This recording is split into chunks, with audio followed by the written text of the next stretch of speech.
नमस्कार, स्वागत है एक बार आपका फिर से भारत समाचार के इस खास कार्यक्रम में जो आधारित है सत्ता के गलियारों की हलचल, गपशप और कानाफूसी पर।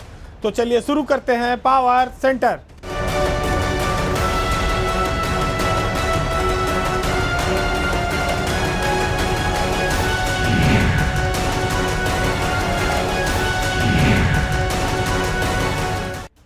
अगर 5 साल बाद चुनाव ना आए तो नेताओं को इस स्थिति की जानकारी भी ना हो पावे कि जमीन पर उनके बारे में जनता क्या सोचती है। अब आने वाला समय चुनावी साल का समय है, इसलिए न चाहते हुए भी माननीयों को जनता के बीच जाना पड़ रहा है। हालांकि जिन सांसदों ने गांव को गोद लिया था उसको वो गोद लेने के बाद भूल गए और उनको याद नहीं रहा कि उनका गोद लिया हुआ गांव अभी गोद में ही है या चलने फिरने लगा है। गांव और जनता दोनों को भूल चुके ऐसे माननीय अब जब गांव में घुस रहे हैं तो जनता के विरोध का उनको सामना करना पड़ रहा है। मुर्दाबाद के उनके खिलाफ नारे लग रहे हैं। आज हम आपको ऐसे 2 मामलों से अवगत कराएंगे जिसमें वर्तमान सांसदों को जनता की नाराज़गी झेलनी पड़ी है। जो मोदी की गारंटी के बाद भी ऐसा लगता है कि अगर इनको इस बार टिकट मिलता है तो इनकी जीत की गारंटी आसान नहीं होगी। पहला मामला नोएडा के सांसद महेश शर्मा के साथ हुआ, जहां पर महेश शर्मा को गांव वालों ने विरोध करके वापस लौटा दिया। मामला था मोदी की गारंटी के कार्यक्रम का, लेकिन जनता उनके नाम पर मुर्दाबाद करने लगी। इतना ही नहीं, नोएडा के सुनपेड़ा गांव के लोगों ने सांसद का पुतला दहन भी कर दिया, उनको वापस उल्टे पांव वहां से लौटा दिया। उनके साथ धक्का मुक्की की भी नौबत आ गई।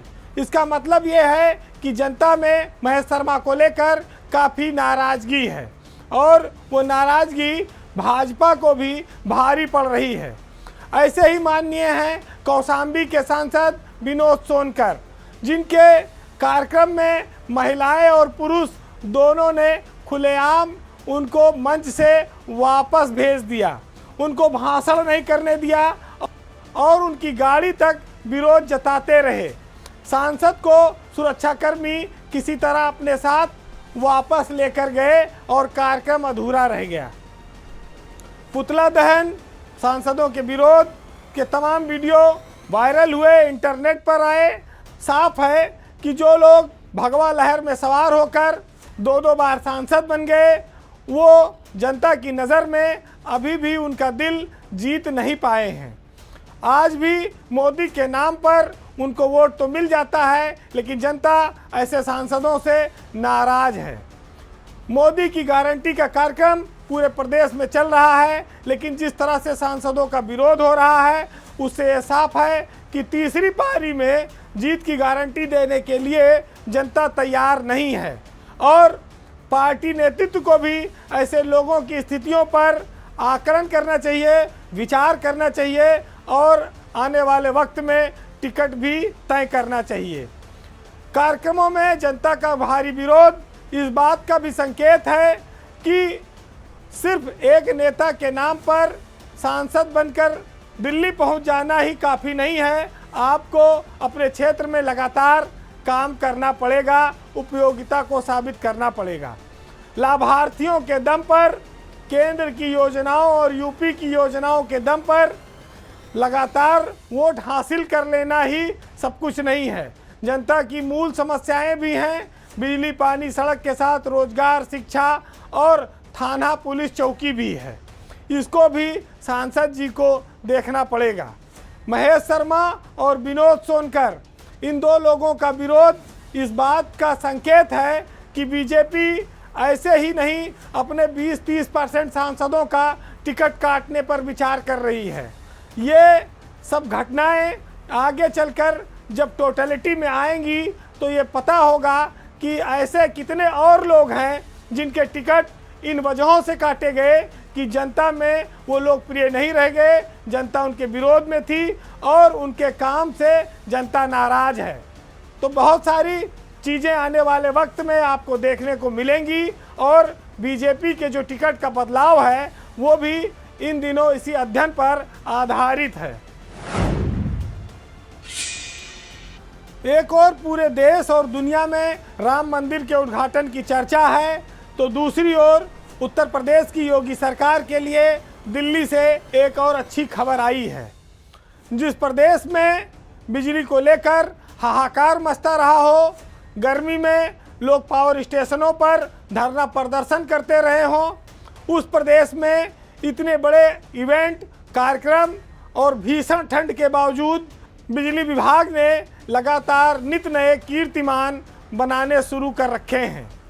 प्रदेश के उपभोक्ताओं के साथ साथ प्रदेश के बिजली महकमे के लिए भी ये खबर काफ़ी राहत देने वाली है कि केंद्र सरकार ने उत्तर प्रदेश के 3 बिजली निगमों को, जिसमें पूर्वांचल, मध्यांचल और दक्षिणांचल, इनकी रेटिंग को अपग्रेड किया है, इनके काम को बेहतर माना है और उत्तर प्रदेश को बिजली के क्षेत्र में लगातार साख बढ़ाने वाला राज्य करार दिया है। तो उत्तर प्रदेश के ऊर्जा मंत्री अरविंद शर्मा के नेतृत्व में बिजली महकमे को राष्ट्रीय स्तर पर एक सराहना मिली है, एक पहचान मिली है और उनके काम की रेटिंग बढ़ाई गई है। उत्तर प्रदेश में उपभोक्ताओं को बिजली देने के मामले में जिन 3 निगमों ने सरकार की साख बढ़ाई है, उसमें पूर्वांचल, मध्यांचल और दक्षिणांचल विद्युत वितरण निगम शामिल हैं। हालांकि 100% राजस्व देने वाला जो केस्को है वो फिसड्डी साबित हुआ है इस रेटिंग में। यूपी का जो बिजली महकमा है वो हमेशा विवादों में रहा है, घाटे में रहा है, भ्रष्टाचार के चलते चर्चित रहा है, लेकिन केंद्रीय ऊर्जा मंत्रालय ने जो इस बार 2022 और 23 के लिए बिजली के क्षेत्र में सुधार रिपोर्ट जारी की है, उसमें 3 निगमों की रेटिंग में वृद्धि हुई है। जो अभी तक सी कैटेगरी के थे हमारे 3 ये निगम, अब ये अपग्रेड होकर बी कैटेगरी के निगमों में तब्दील हो गए हैं। यानी ये बिजली सेवाएं देने के मामले में बेहतर साबित हुए हैं। तो जिनसे उम्मीद नहीं थी उन्होंने चमत्कार करके दिखाया है। खास तौर से जब देश के स्तर पर यूपी के बिजली महकमे को ऐसी प्रशंसा मिले तो आपको इस ओर ध्यान केंद्रित करना चाहिए कि पिछले 5 सालों में बिजली के क्षेत्र में क्या क्या सुधार हुए हैं। उपभोक्ताओं को सेवा देने के मामले में, बिजली सप्लाई के मामले में, नए कनेक्शन जारी करने के मामले में, बिजली बिल की समस्या का निस्तारण करना, मीटर की खराबी और ट्रांसफार्मर के बदलने की सेवाओं के आधार पर ऊर्जा निगमों को ये रेटिंग मिली है। उत्तर प्रदेश के ऊर्जा मंत्री अरविंद शर्मा के लिए ये काफ़ी महत्वपूर्ण उपलब्धि है कि उनके 3 निगम अपनी रेटिंग में एक पायदान की छलांग लगाकर ऊपर आ गए हैं और उनके तीनों निगमों के अधिकारी पूर्वांचल के एमडी शंभू कुमार, मध्यांचल के एमडी भवानी सिंह खंगारौत, दक्षिणांचल के एमडी अमित किशोर, इन तीनों के काम की सराहना दिल्ली में हुई है, जो यूपी का सम्मान बढ़ाने वाला है। लेकिन केस्को का नीचे जाना यानी कि A+ से गिरकर B+ रेटिंग में आना सबको आश्चर्य में डालता है।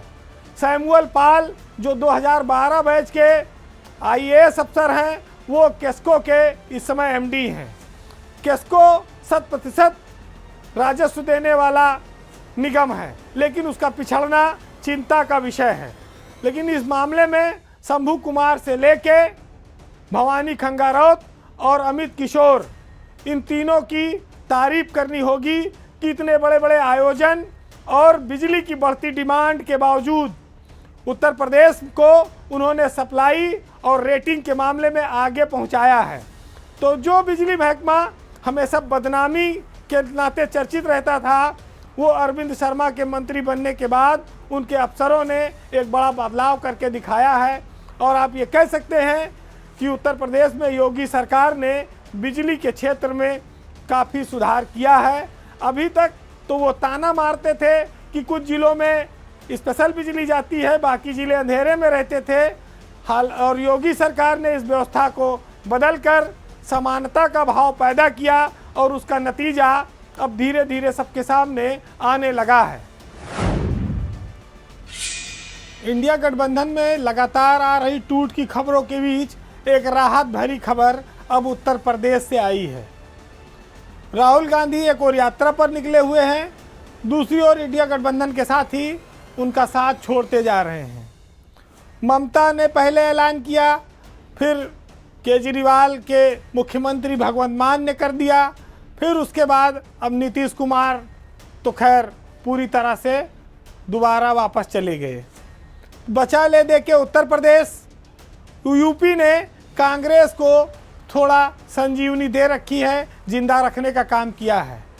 बात इंडिया गठबंधन में लगातार टूट रही पार्टियों और उत्तर प्रदेश की।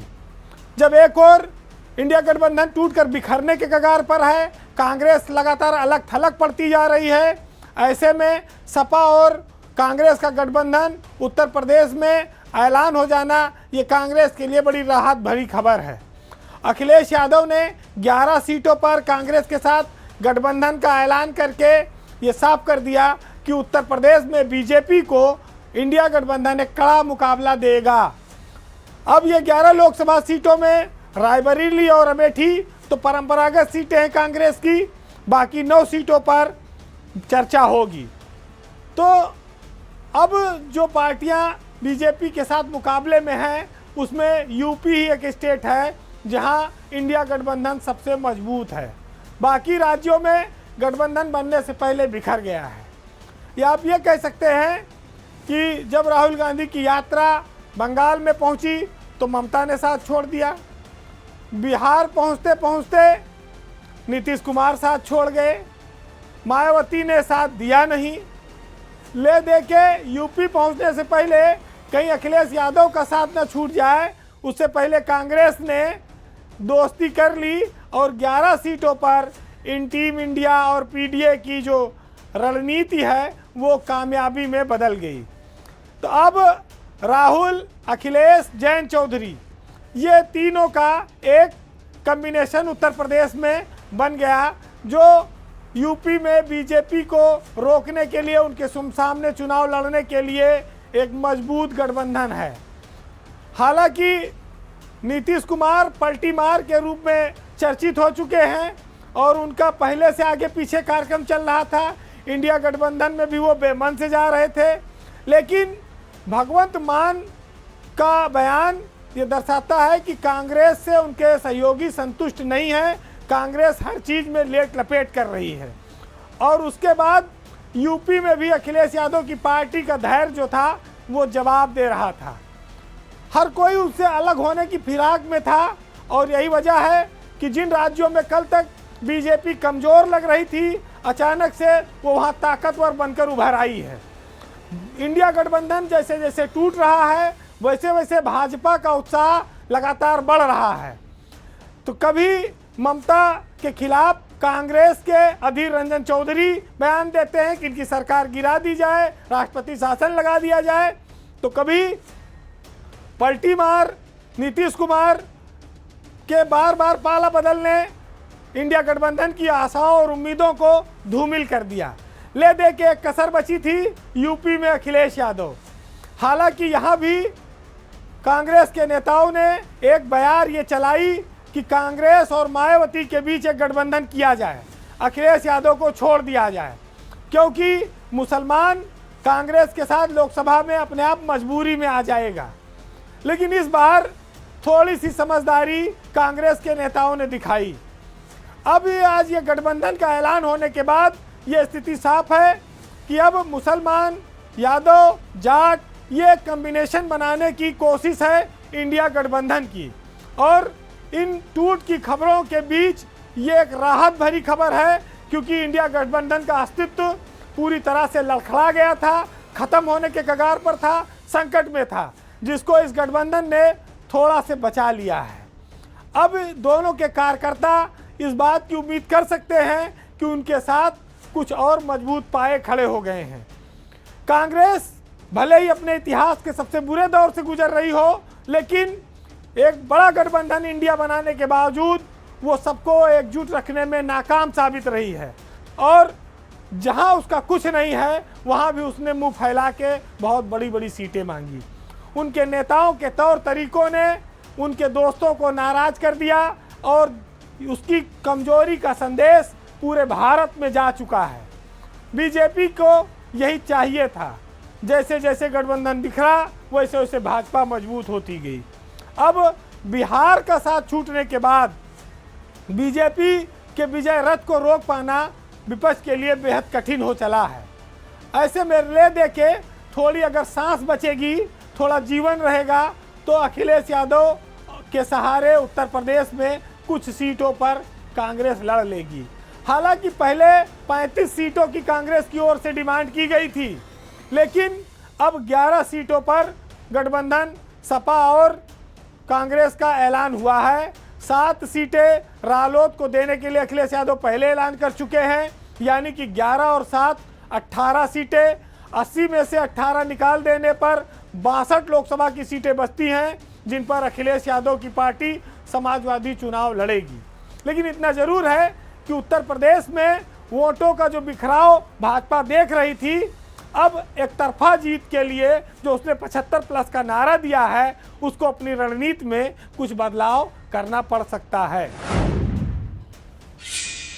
बात अब ब्यूरोक्रेसी के उत्तर प्रदेश की उन अफसरों की जो कुछ केंद्र में जाने वाले हैं और उनके जाने से जो पद खाली होने वाले हैं, उन पर किनकी गिद्ध निगाह है, किनकी गिद्ध दृष्टि लगी हुई है, क्योंकि पद बड़े महत्वपूर्ण हैं, मलाईदार हैं।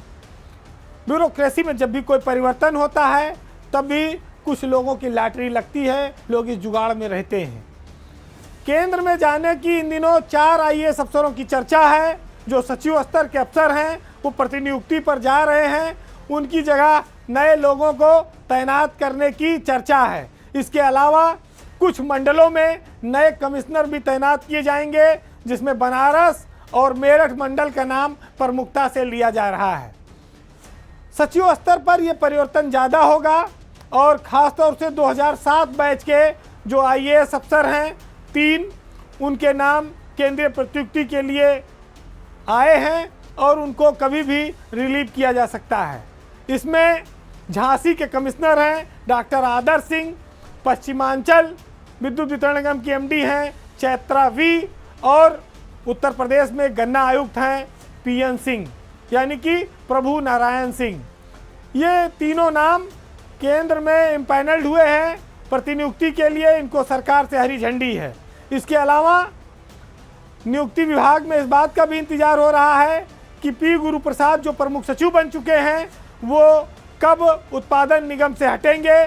सेंथिल पांडियन WTO में जाने वाले हैं, आबकारी आयुक्त हैं उत्तर प्रदेश के, बहुत महत्वपूर्ण पद है। और 1999 बैच के IAS P गुरुप्रसाद प्रमुख सचिव बन चुके हैं, अभी वो विद्युत उत्पादन निगम के MD हैं, उनको भी कहीं किसी विभाग में मुखिया बनाया जाना है। ये सब नई पोस्टिंग है। जब ये लोग यहाँ से हटेंगे तो इन पदों पर महत्वपूर्ण अफसरों को बैठाया जाएगा। उनकी तैनाती के लिए चर्चा शासन में चल रही है। चर्चा ये भी है कि सेंथिल पांडियन जो आबकारी आयुक्त हैं, उनका पद बड़ा महत्वपूर्ण है। उस पद के लिए 2 दावेदारों के नाम आ रहे हैं, जिसमें झांसी के कमिश्नर डॉक्टर आदर्श सिंह भी आबकारी आयुक्त बनाए जा सकते हैं। अगर आदर्श सिंह हटे तो फिर PN सिंह को भी उत्तर प्रदेश का आबकारी आयुक्त बनाया जा सकता है।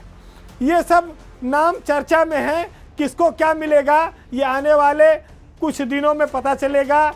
मुख्यमंत्री के यहाँ मामला डिस्कशन में फाइनल है लगभग, बस 1 आध हफ्ते में आदेश जारी होंगे।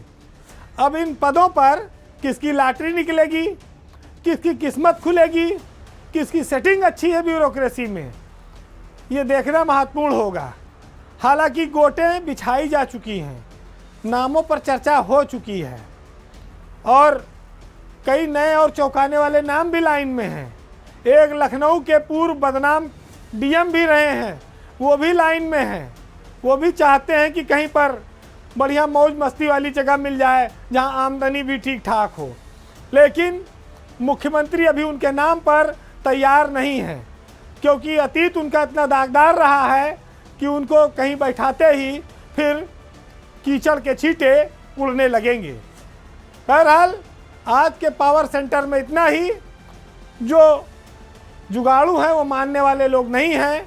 फिलहाल हम आपको मशहूर शायर नदीम फर्रुख की इन लाइनों के साथ छोड़ जाते हैं कि इलाही मेरी ये तंगदस्ती भी अब तो घबरा के पूछती है कि हिसाबे 2 3 4 कब तक, महाजनों से उधार कब तक, जो सांस सीने में आ रही है कजा का पैगाम ला रही है, पिएंगे हम भी ये अश्क कब तक, पियोगे तुम भी सिगार कब तक, और हमें भी आखिर ये देखना है कि रहेगी लहजे में धार कब तक, और तुम्हारे लफ्जों की कैचियों से परिंदे होंगे शिकार कब तक। नमस्कार।